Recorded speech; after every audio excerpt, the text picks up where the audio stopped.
matin à tous, mon nom est Pamela Émilie Fugère, je suis kinésiologue, entraîneur, coach de vie et nutrition. Donc j'exerce mon métier, ma passion depuis 2007. Aujourd'hui, je vous offre encore une autre vidéo pour compléter le 21 jours de cardio pour une vie plus active et plus saine. Donc ce matin, c'est la 11e vidéo, il me semble.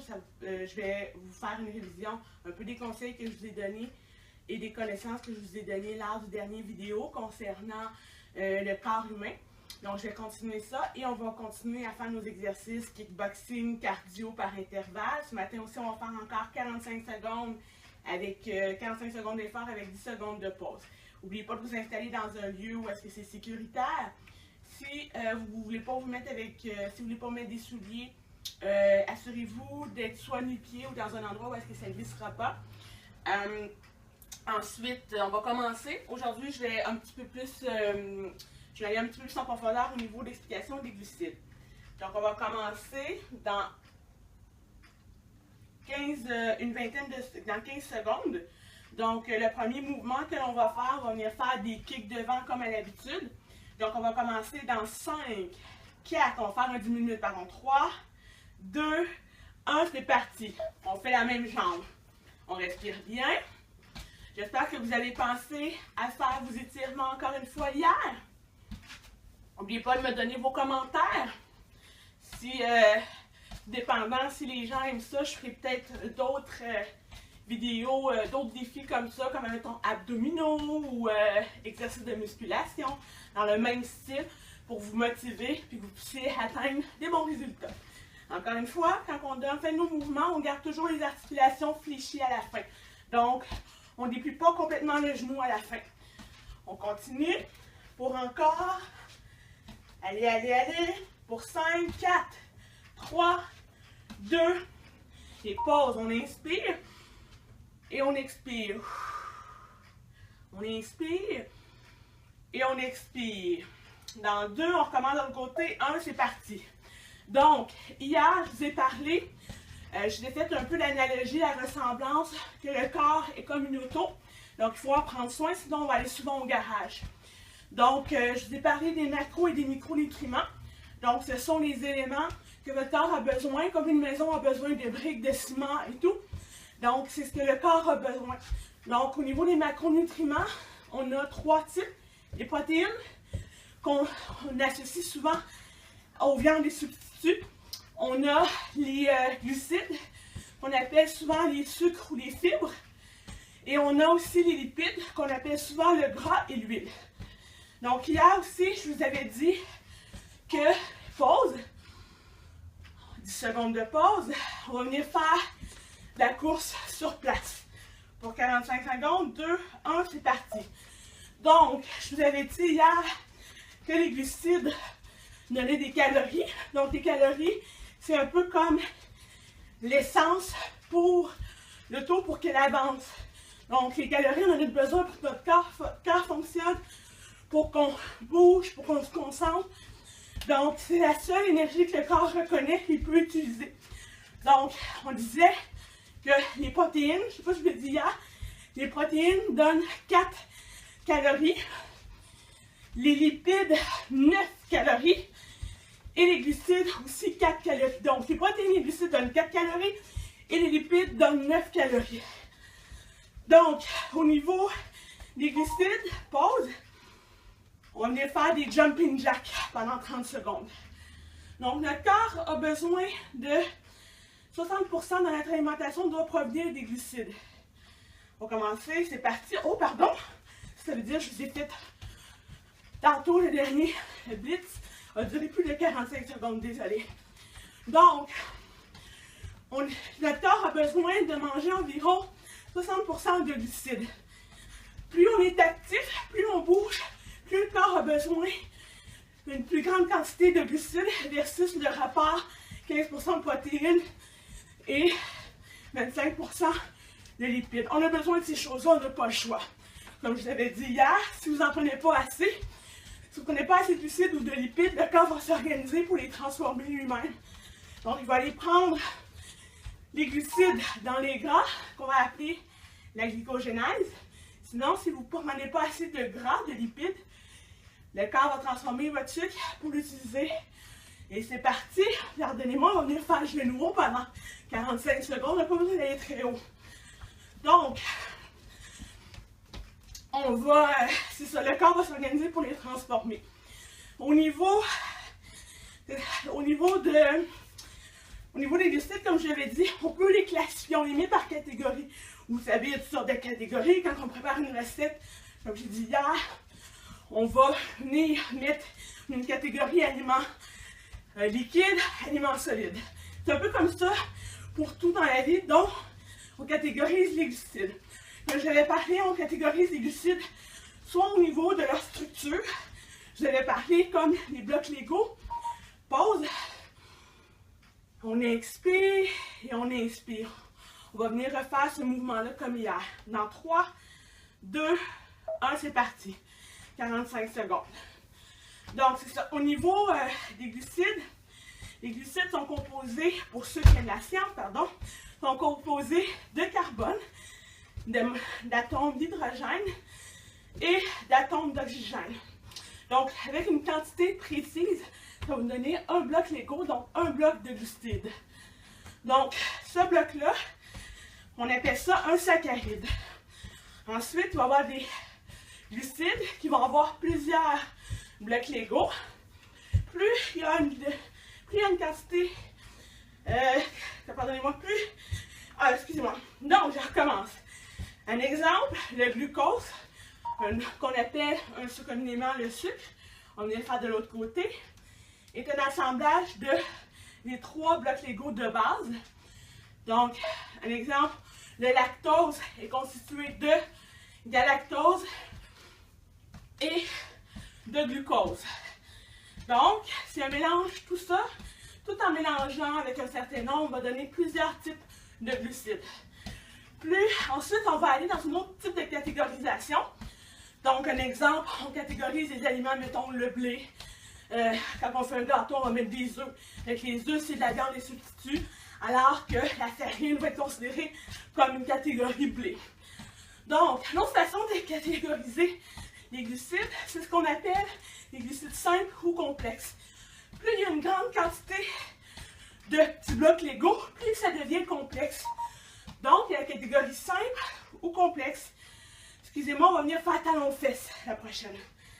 Donc, si je recommence, on va avoir des glucides simples, complexes. C'est parti. Les glucides simples, le corps va les utiliser plus rapidement pour libérer l'énergie. Pour avoir accès à l'énergie, plus c'est complexe, plus c'est difficile pour le corps de les utiliser pour avoir l'essence qu'il a besoin. Donc, ce qu'on va souvent, un exemple, les glucides simples, évidemment, encore une fois, on a le sucre. Donc, pour les glucides complexes, sucre, ça va prendre du temps avant que le corps puisse utiliser l'énergie, même que des fois, il n'est pas capable, comme les fibres. On entend souvent parler des fibres sur les étiquettes alimentaires. Donc, les fibres, on peut pas, le corps ne les assimile pas, c'est trop compliqué pour lui. Donc, il fait juste les digérer, puis il les envoie aux toilettes. Donc, ça l'aide. On va faire de l'autre côté au niveau de la régularité du côlon. Dans 2, 1, ce côté-ci, c'est parti. Donc, on a cette classification-là. Ensuite, la dernière classification, c'est l'indice glycémique. Hey, let's go, le 4 terminé, gang! Il nous reste 2 séries. Donc, l'indice glycémique, c'est le sucre, le glucide. Une fois qu'on l'a mangé, combien est-ce qu'il nous en reste dans le sang disponible rapidement?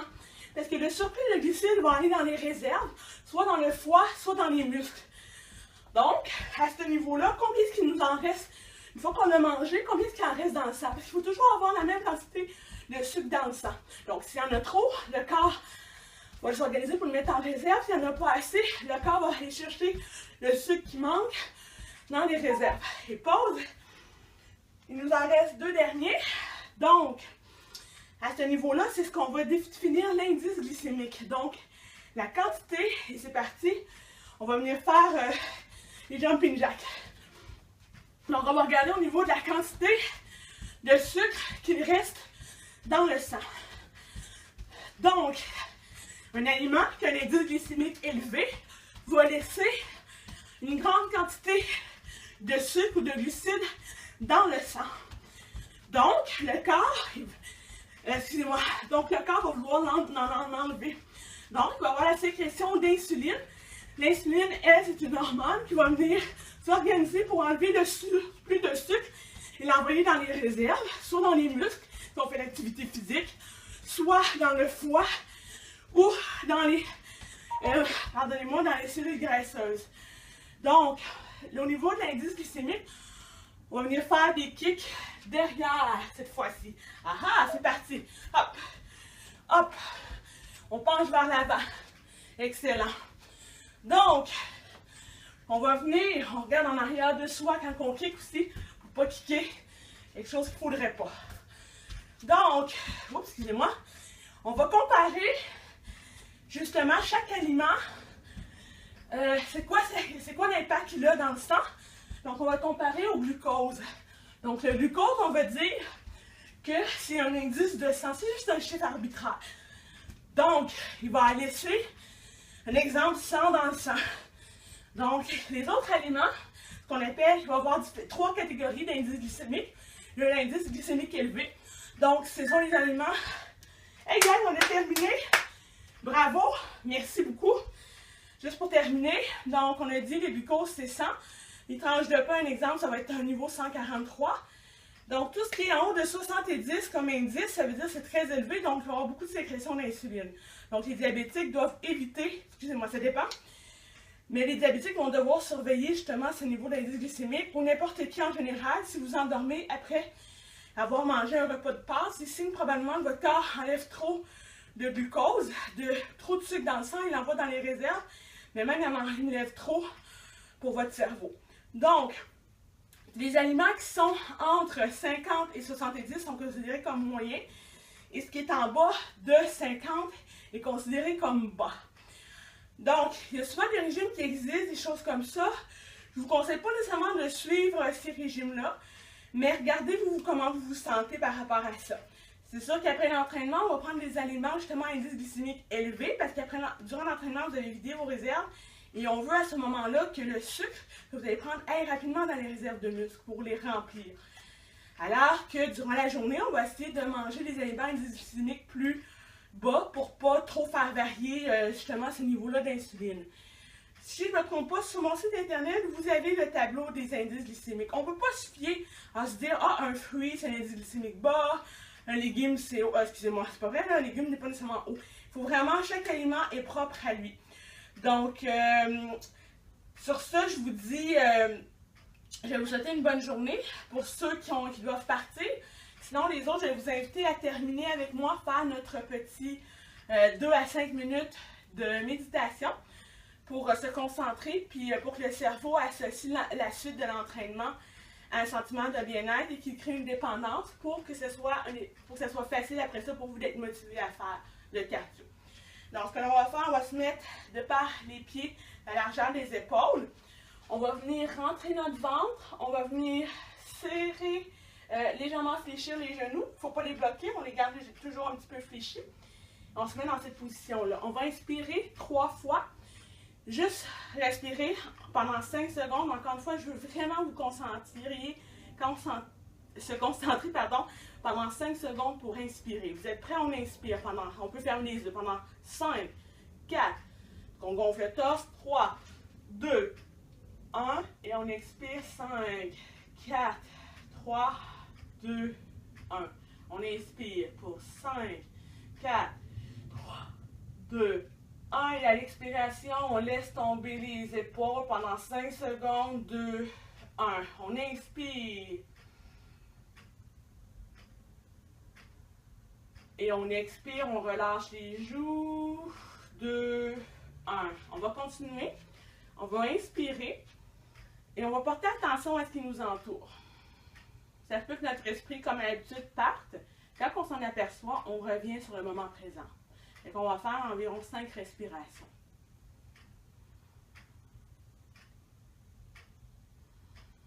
Qu'est-ce que vous entendez? Détendez les joues. Écoutez ce que vous entendez autour de vous.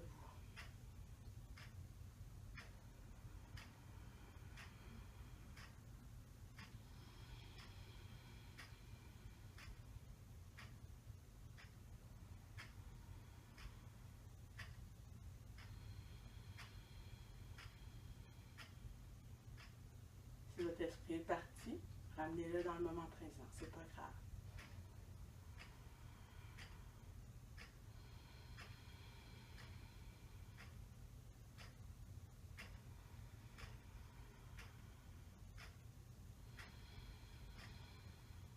Cette fois-ci, pendant les 5 prochaines respirations, de 5 secondes d'inspiration et de 5 secondes d'expiration, je vais vous demander de contracter différents endroits de votre corps. Donc, on va contracter 5 endroits différents. Et à l'expiration, je vais vous demander de relâcher. Donc, on va commencer par contracter la main droite. On inspire, on contracte pendant 5, 4, on inspire en même temps, 3, 2, 1. À l'expiration, on relâche la main et on sent la détente dans la main. On va recommencer. On va contracter la main droite pendant 5 secondes. À l'inspiration, on inspire et on contracte. Pendant 5, 4, 3, 2, 1. Et à l'expiration, on détend la main et on regarde la sensation de détente qu'il y a dans la main à l'expiration. On relâche la mâchoire en même temps. On va venir contracter la main gauche cette fois-ci. On inspire pendant 5, 4, 2, 1. Et à l'expiration, on détend la main droite et on détend la mâchoire qui s'est peut-être crispée. On inspire, on contracte la main pour 5, 1. Et on relâche la main et on relâche la mâchoire pendant 5 prochaines secondes. Cette fois-ci, on va contracter la mâchoire pendant 5 secondes. On serre les dents. On inspire. Et à l'expiration, on relâche la mâchoire pour 5 secondes. Une dernière fois, on va inspirer pendant 5 secondes, on contracte la mâchoire. On serre les dents. Et à l'expiration, on relâche la mâchoire. Elle est détendue. On va faire 3 dernières respirations normales, juste en regardant qu'est-ce qu'on ressent dans le corps si notre mâchoire est détendue.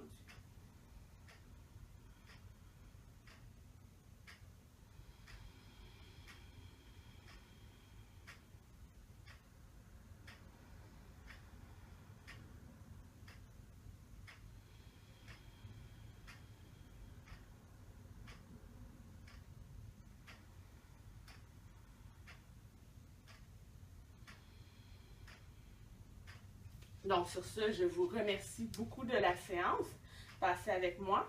Donc, pour ceux qui me suivent, demain, on va parler au niveau des protéines. Je vais aussi, demain, vous conseiller la quantité de glucides que vous devez prendre selon votre poids. Et aussi, pour avoir la gestion de votre poids, je vais aussi vous donner des recommandations. Sur ce, je vous souhaite une excellente journée en espérant vous voir demain mardi pour un autre blitz de cardio. Bonne journée!